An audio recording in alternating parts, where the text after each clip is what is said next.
अॼुकल्ह साईं नौजवान जेको कंट्रोल में नथा अचनि, बहितर उन्हनि जो जेको तरीक़ो इहो आहे, नौजवान न्याणी जीअं जो बालिग थिए न फौरी तौरु जेको आहे निकाह करे छॾियो।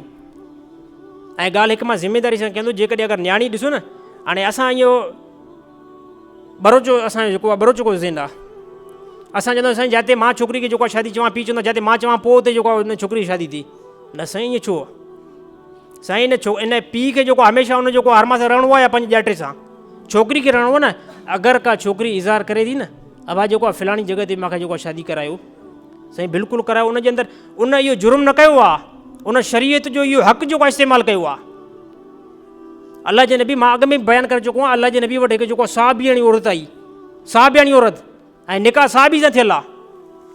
उन चयो त या रसूलल्लाह जेको आहे मुंहिंजी मुड़ुस सां जेकी दिलि न आहे, हालांकि उहो साहबी हुयो।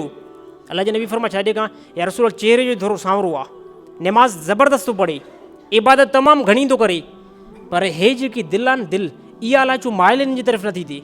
पर हाणे किथे ईअं न थिए जो मां मुस्लिम जेको आहे पंहिंजे जेको आहे मुड़ुस जी हक़ तलफ़ी करे विझां, नाफ़रमानी करे विझां, इन जे करे सुभाणे जनम में वञा। या रसूल बहितर इहे त असां जेको निकाह टोड़ा छॾियो। अलाह जे नबी उन्हनि जो निकाह जेको आहे फसक करे छॾियो, टोड़ा छॾियो अलाह जे नबी निकाह उन्हनि जो। इन खां बाद में उहा जेकी साहिबाणी औरत ॿिए हंधि वञी करे निकाह कयो। अॼुकल्ह मुस्लमान जबर था कनि, ज़ुल्म था कनि न्याणियुनि जे मथां, जब बसि जिते मूंखे सम्झ में अचे थो मां पोइ तुंहिंजी हुते शादी कराईंदुमि, हे ग़लति आहे।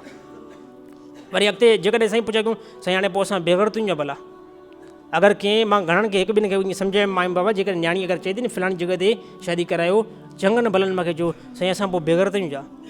साईं तव्हांखे बेग़ैरत कंहिं चयो आहे? उहो न्याणी इस्लाम जो तरीक़ो इस्तेमालु कयो आहे। अलाह जे नबी अमा फातिमा खां वधीक का औरत थी सघे थी? अलाह जे नबी खां वधीक हिन काइनात जे अंदरि कोई होशियारु थी सघनि था? अलाह जे नबी वटि जॾहिं हज़रत अली साईं जेको निकाह जो पैगाम मोकिलियो न, अलाह जे नबी फरमा ठीकु आहे, मां जेको आहे न न्याणी खां पुछो करे फौरी तौरु अमा फातिमा ॾे विया। ए न्याणी अली हज़रत अली जो जेको आहे रिश्तो आयो आहे क़बूल आहे। अमा फातिमा जेको आहे मुस्कुरायो, अखियूं जेको आहे हेठि कई। इन खां बाद में इहो जेको आहे हा ते दलालत हुई, पोइ अलाह जे नबी अची करे जेको आहे उहो निकाह पढ़ायो आहे। अॼुकल्ह जेको आहे पोइ छोकिरियूं हली करे जेकॾहिं ज़िद में शादी कराईंदो, मां पहिरियां बि तकरीर अॻ में मुंहिंजो नोट थियल आहे, ज़िद में शादी कराईंदो छा थींदो आहे, छोकिरी न कंदी आहे न, छोकिरियूं न कंदियूं आहिनि, असांखे हिते निकाह न करायो, हली करे छा थींदो आहिनि, तव्हांजी छोकिरी खे सुभाणे ॿी ॾाढी अलाह माफ़ु करे तलाक थी वेंदी। साईं घर न कंदी न, उहा काॾां घर कंदी? हिकिड़ी चए थी मां अगरि निकाह सां करायो न, मुंहिंजी दिलि ई नथी कढे, सुभाणे छा इहा औरत जेकी आहे उते घर कंदी? सुभाणे हाणे साईं तलाक थी वई, हाणे केॾो हुनजे लाइ ऐब थी वियो। हाणे तलाक वारी औरत सां केरु शादी कंदो आहे? बहितर इहो तरीक़ो इस्तेमालु आहे, तव्हां जेको आहे न तव्हां मशवरो घर में वठो, पंहिंजी घरवारी खां मशवरो वठो, इन खां बाद में उनजो बि हक़ु आहे, उनखां जेको आहे पुछा कयो। इहा जेको अॼुकल्ह असां जेको पुछा नथा कयूं, वरी ग़लती आहे जेकी असांजी।